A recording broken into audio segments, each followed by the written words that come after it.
swear you'd never expect to see a castle in southeast London, of all places.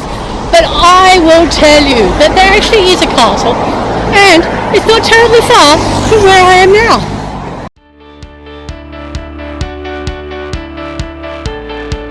It's a lot quieter up here than it was down at Well Hall Pleasaunce, because it's just the highway, no trains, no A20.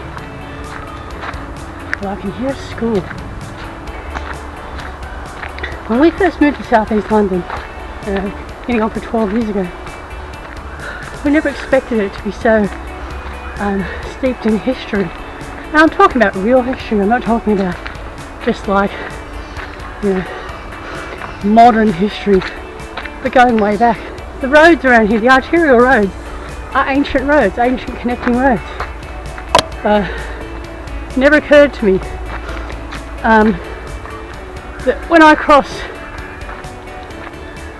Court Road at Elton, that there's I think that's the A20, ancient highway, modern highway as well, at the top of the wood.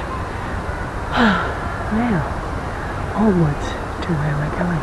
Oxleas Woodlands is one of the last remaining ancient woodlands in London. The 8,000-year-old Oxleas Wood was designated as a site of special interest in 1984 in recognition of the importance of the thousands of species of plants and animals which have lived here since the last ice age. The site of the car park was once a water treatment works to soften the water fed to the Royal Herbert Hospital. The hospital was demolished in the 1920s. Further along the path is Severndroog Castle. Severndroog Castle is a Gothic-style tower built in 1784. It has 3 stories with 1 large and 2 small 6-sided rooms on each floor. The architect was Richard Jupp, who also designed Manor House, now a library, in Lee.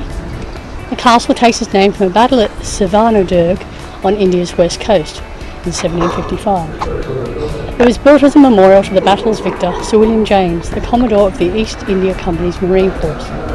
Lady Anne James, Sir William's widow, commissioned the building just after his death. It was clearly visible from their home at Park Farm Place in Eltham. The castle was first opened to the public in the 1920s but closed in 1986.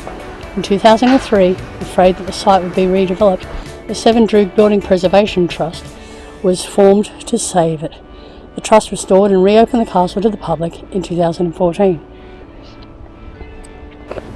The top of the castle is 151 metres, 496 feet above sea level. You can see 7 counties from the roof.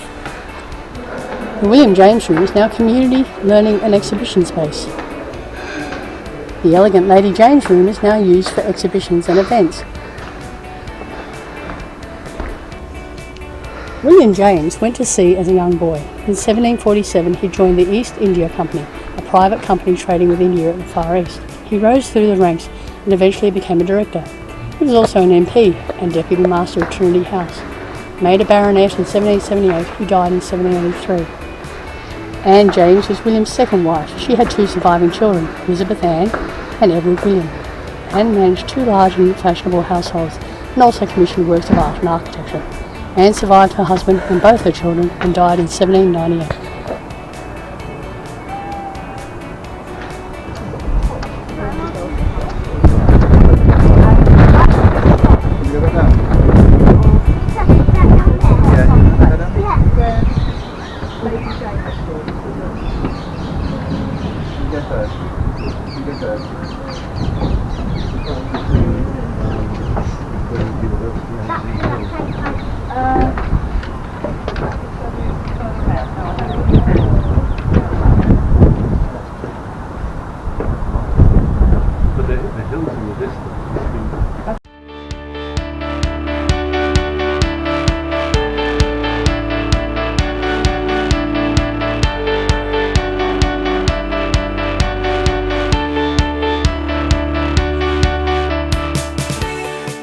It's sad that people don't really know that it exists and you can come in here.